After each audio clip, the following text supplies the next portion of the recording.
السلام علیکم خوږو او زړه ته رانږدې زده کوونکو هیله ده چې ټول به جوړ روغ یاستئ جوړ یاستئ انشاءالله مننه کور مو آباد زه هم جوړ او روغ یم ښه دا راته وایي چې ټول به له خپلو کتابونو سره یو ځای له خپلو قلمونو سره یو ځای او له خپلو کتابچو سره یو ځای ناست یاستئ ښه ګلونو زده کوونکو تیر درس مو د څه په هکله و تیر درس مو د نی قلم په هکله و نو اوس ماته وایي چې نی قلم څه شی دی آفرین نی قلم اصلا په بیدیا دښتو کې پیدا کیږي رازرغونیږي له ځانه رنګ لري که نه نه آفرین له ځانه رنګ نه لري نو څنګه به بیا رنګ پکې اچوو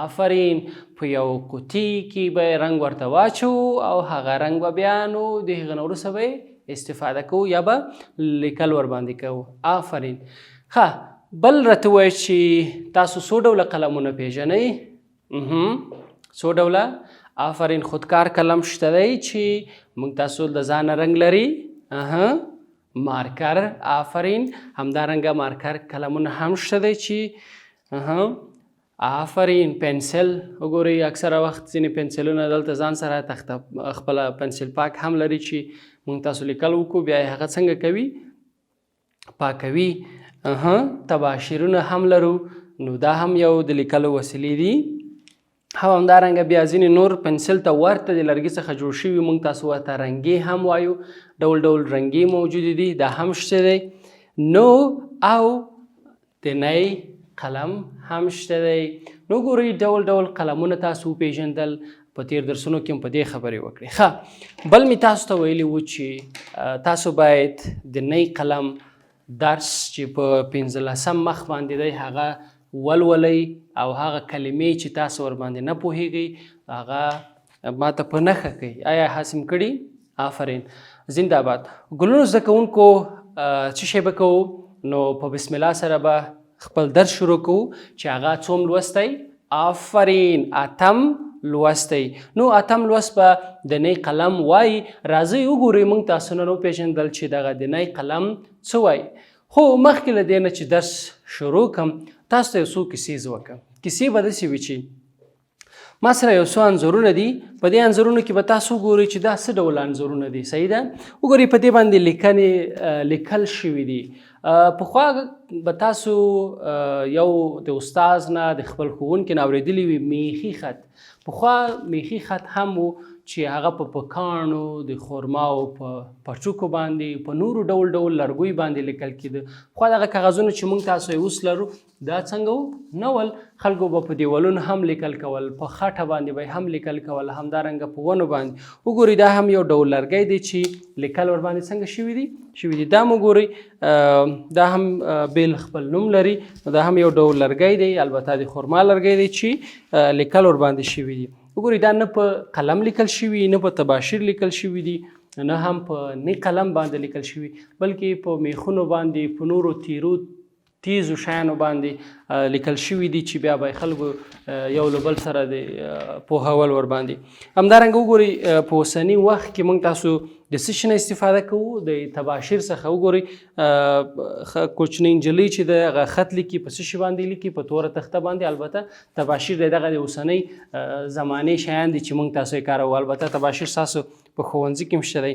وګورئ دلته هم بل ډول خط موجود دی میخي خط هغه هم دغه پخوا و چې په خټه باندې لیکل شوی په نورو هغه وخت بیل بیل نومونه یې درلودل نو وګورئ دا هم یو ډول لیکنه ده خو نه په قلم لیکل شوی نه په تباشیر او نه هم په نورو ډول قلمونو بلکې په میخونو باندې یا په داسې توکو باندې چې هغه دوی ترمنځ معلوم و صحیح ده ګورئ دغه پخوا زمانې شیان دی چې وګورئ هم یو نمونه یې دغه هم ده چې ډول ډیر زیات انځورونه شته دی ډیرې زیاتې کیسې پکې پرتې دي چې خلکو به میخي خط ویلی ورته سمه ده نو تاسو دا فکر مه کوئ چې پخوا به هم دا نی قلم و یا خودکار قلم و یا هغه نور قلمونه چې خلک پکې رنګ اچوي بیا د اوسپنې نوقه لري دغه کله دا اوس را پیدا شوي په اوسنۍ زمانو کې موږ تاسو ډېر زیات خوشبخته یو خو پخوا دا شیان نه ول پخوا به خلکو په ډول ډول ما تاسو ته ویلې په خټو په دیوالونو په لرګیو باندې حتی د حیواناتو په پوستکو باندې هم شی کول لیکل کول. خو بیا د حیواناتو د پوستکو دپاره به دوی رنګ کاراو. هغه ما تاسو ته مخکې مې ویلې د مرغانو بڼې به یې راواخیستلې او هغه د هغه نوکه به یې سر به یې د قلم په شکل باندې قطع کړ او بیا به یې ورباندې پوستکو باندې لیکل کول، یو بل ته به یې انتقالول. دغه پخوا چې شی وو هغه څیزونه وسیلې وي چې خلکو ورباندې لیکنې کولې. صحیح ده؟ ښه، راځئ تاسو خپلو کتابونو ته ځیر شئ په 15 مخ باندې. زه دغه متن لولم، وګورو چې د نی قلم موږ تاسو ته نن څه وایي. اماده یاستئ په خیر؟ آفرین. ښه، وګورئ خپل کتاب ته مو پوښتنې مو زده کړې، په پوښتنو کې مو تیر درس کې مو هم خبرې کړې وې. اوس د نی قلم وایي. ښه، څه وایي؟ زه په بیدیا او دښتو کې زرغونېږم. څه وایي؟ قلم وایي زه په بیدیا. بیدیا معنی دښتې، صحرا. تاسو وګورئ چې هلته نه کورونه وي، هلته نه سړکونه وي، هلته نه شفاخانې وي، نه خلک ژوند کوي. لوی لوی دښتې شته دی. په زموږ تاسو په ولایتونو کې په هر ولایت کې خورا ډېرې لوی دښتې شته دی. نو د نی قلم وایي چې زه دغسې یو بوټی یم، دغسې یو قلم یم چې چیرته را زرغونېږم، چیرته را شنه کېږم، چیرته لویېږم، چیرته پیدا کېږم، په بیدیا او دښتو کې زرغونېږم، یعنی پیدا کېږم، رالویېږم، شنه کېږم. کله چې انسان وپېژندم د قلم په نوم یې یاد کړم. څه وایي؟ دا وایي دا ښاغلی یعنی د نی قلم څه وایي؟ وایي کله چې زه پیدا شوم، کله چې زه رالوی شوم د بوټي په حیث، نو کله چې وایي زه انسان وپېژندلم نو بیا یې ما ته چې راکړ؟ نوم یې راکړ.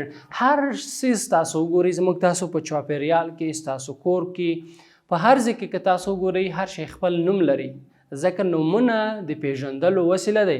احمد په څه پیژني؟ محمود.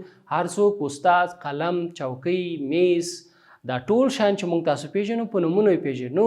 همدارنګه کله چې انسان دغه بوټی وپېژنده چې دغه د کار بوټی دی، موږ ترې نه څه کولی شو؟ ګټه اخیستلی شو. نو بیا یې د نی قلم نوم ورکړ. ده ته یې څه نوم ورکړ؟ بیا یې د قلم په نوم باندې یاد کړ. ولی ورته د نی قلم وایي؟ اوس قلمونه خو ما تاسو ته ویلي چې موږ تاسو ډېر زیات قلم لرو، خو د نی هماغه د بوټي نوم یې ورسره یو ځای کړ. صحیح ده؟ ښه، زه د پوهانو، عالمانو او ستاسو زده کوونکو د لیکلو وسیله یم. ښاغلی نی څه وایي؟ نی وایي چې زه د پوهانو یعنی د عالمانو، د که هغه ښوونکی وي، که هغه زموږ تاسو مولوي صاحب وي، که هغه زموږ تاسو امام وي، که هغه زموږ تاسو پلرونه وي، هر څوک چې عالم وي، پوهه وي، هغه لیکل کوي، د هغه د زده کوونکو، د هر ډول زده کوونکو چې شته دی او همدارنګه د ښوونکو، د استادانو څه شی یم؟ د لیکلو وسیله یم. هغه وګړي چې هغه د لیک او لوست خاوندان وي، د څه شي خاوندان وي؟ د لیک او لوست خاوندان وي. نو هغه لیکل چې کوي په څه شي کوي؟ په نی قلم باندې. نو ځکه وایي چې زه یې وسیله یم، یو سبب یم. یعنی معنا دا ده چې په ما باندې تاسو کولی شئ لیکنه وکړئ. له یو لاس څخه بل لاس ته په درناوي ګرځم. معنا دا ده چې زه غواړم له یو لاس نه بل لاس ته، یعنی یو راکړه ورکړه. زه یو ځل د یو چا سره، بیا د بل چا سره، یعنی زه خوشحاله یم یا له خپل لاسونو یو لاس څخه بل لاس ته په درناوي ګرځم. معنا دا ده چې خلک زما قدر کوي. ولې؟ ځکه چې همیش باید موږ د قلم قدر وکړو، که هغه هر ډول قلم وي، که نی قلم وي، خودکار قلم وي، یا هم نور د رنګونو قلمونه وي. نو ځکه موږ وایو چې نی وایي چې زه له یو لاس څخه بل لاس ته څنګه کېږم؟ په درناوي ګرځم. معنا دا ده چې خلک ماته په ښه سترګه ګوري. آفرین. ټول ژوند مې په محبت او عزت کې دی. خلک راته محبت یعنی مینه راکوي او همدارنګه قدر او درناوی مې کوي. ولې؟ ځکه چې زه لیکل کوم، زه ښه توري، ښه کلمې یو ځای کوم. نو زه قلم وایي چې په ما کې دا وړتیا شته چې ستا د زړه خبره په کتابچه کې ولیکم، ستا د زړه خبره په کاغذ ولیکم. نو ځکه وایي چې ټول ژوند مې څنګه تیریږي؟ ټول عمر مې، ټوله زندګي مې په قدر او درناوي کې تیریږي. ځکه د پوهې پلویان یعنی مینان، هغه خلک چې هغه پوهه زده کوي، موږ او تاسې زده کوونکي، ښوونکي ټول خپل مطلب، هدف، ویناوې او غوښتنې زما په ژبه بیانوي. آفرین. نو دا وایي نی قلم چې هغه وګړي، هغه خلک خصوصا د پوهې مینان، هغوی چې کوي؟ هغوی خپل مطلب، خپل هدف، غوښتنې، پیغامونه، ویناوې زما په ژبه بیانوي. وګورئ که زه چیرته غواړم چې یو شی تاسو ته ولیکم نو ما دلته لیکلی دي، نو زه د دې مارکر په واسطه باندې تاسو ته لیکم. خو نای قلم همداسې وایي، که زه غواړم چې ولیکم، وینا تاسو ته وایم، نو هغه وینا د کاغذ پر مخ په څه شي په وسیله لیکم؟ د قلم په وسیله باندې لیکم. نو ځکه وایي چې دا ځکه د نی قلم یو څو خبرې وي. ګلونو زده کوونکو زه یو ځل بیا وایم، تاسو صرف غوږ شئ ورته. سمه ده؟ آفرین. د نی قلم زه په بیدیا او دښتو کې زرغونېږم. کله چې انسان وپېژندم د قلم په نوم یې یاد کړم. زه د پوهانو او عالمانو او ستاسو زده کوونکو د لیکلو وسیله یم. له یو لاس څخه بل لاس ته په درناوي ګرځم. ټول ژوند مې په محبت او عزت کې دی. ولې؟ ځکه د پوهې پلویان خپل مطلب، ویناوې او غوښتنې زما په ژبه بیانوي. صحیح شو ګلونو زده کوونکو؟ ښه، راځئ په دې متن کې څو دانې کلمې دي چې موږ تاسو به صرف معنا لیکو. په راتلونکي درس کې به بیا تمرینونه او همدارنګه څو جملې جوړو. اوس وګورئ چې دلته لیکل شوي هم دي بیدیا. بیدیا ما تاسو ته ویلې چې صحرا یا موږ تاسو ورته چې وایو؟ آفرین. موږ تاسو ورته دښتې هم وایو. چې شی؟ دښتې. ما تاسو ته ویلې دښتې چې هلته کورونه، خلک ژوند نه کوي، یوازې پراخې پراخې سیمې وي چې په هر ولایتونو کې شته دی. همدارنګه عزت. عزت به موږ تاسو چې ولیکو. عزت معنا درناوی یا هم قدر. صحیح ده؟ یو چاته موږ تاسو چې ورکو قدر، نو موږ وایو عزت او درناوی مې وکړ. صحیح ده؟ بل هم وایو پوهان. پوهان دلته شته دی، موږ تاسو به چې ولیکو ورسره؟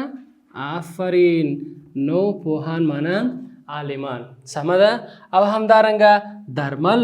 نو درمل هم دلته شته، موږ تاسو وایو ورته دوا یا هم دارو. یو معناوي لري.